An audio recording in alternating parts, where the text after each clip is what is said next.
如果你聽日就要由日本返香港，而你個行李篋入邊有 EVE 止痛藥、大正感冒藥，你要小心啦。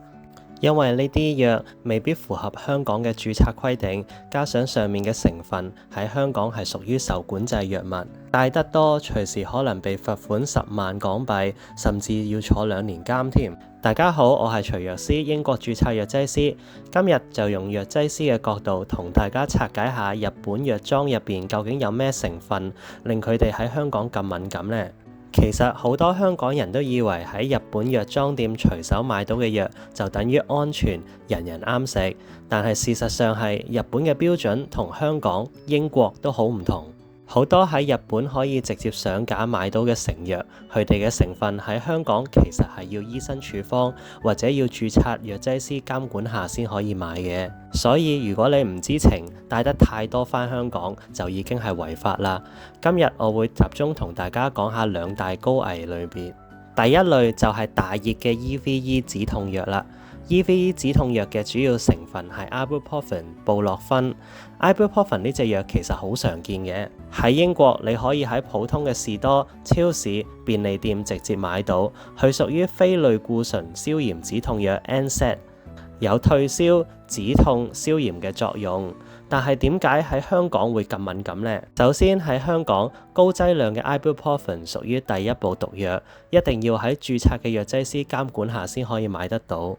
而更加重要嘅係，日本嘅 EVE 止痛藥根本冇喺香港註冊，咁即係話無論劑量幾多，你帶大量返香港嘅話，就已經係輸入未經註冊嘅藥劑產品，係屬於違法嘅。ibuprofen 嘅主要副作用包括增加胃出血嘅風險，影響腎功能，同時亦都唔適合有胃潰瘍、哮喘或者腎病嘅人士服用。所以如果你買大量嘅 EVE 止痛藥返香港，喺海關嘅眼中就等於你私自運輸第一步毒藥啦，係犯法嘅。而第二類就係好多香港人必買嘅大正製藥綜合感冒藥。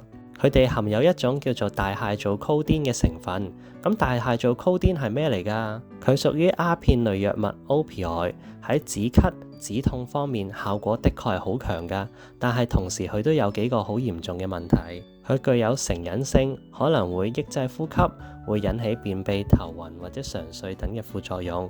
喺香港，大蟹藻 codeine 都係屬於受監管嘅藥物，一定要喺藥劑師嘅監管下先可以買到。咁講到呢度啦，你可能會問，係咪即係以後都唔可以買呢？咁啊，梗係唔係啦。但係你要記住以下嘅3個步驟，咁先可以安全咁帶藥返香港。第一步要查證成分，買之前睇清楚包裝上嘅成分。如果你見到有 ibuprofen 或者大蟹藻 codeine 呢啲字，就要特別小心啦。買完之後記得要保留返單據同埋原本嘅包裝啊。第二步要主動申報，喺入境海關嗰陣時，經機場嘅紅色通道主動向海關申報，老老實實咁通報，通常唔會有事嘅。最驚就係扮唔知，一旦俾人捉到就麻煩啦。第三步就係要控制數量啦，淨係帶個人合理自用嘅份量，大約係1至2個月嘅用量。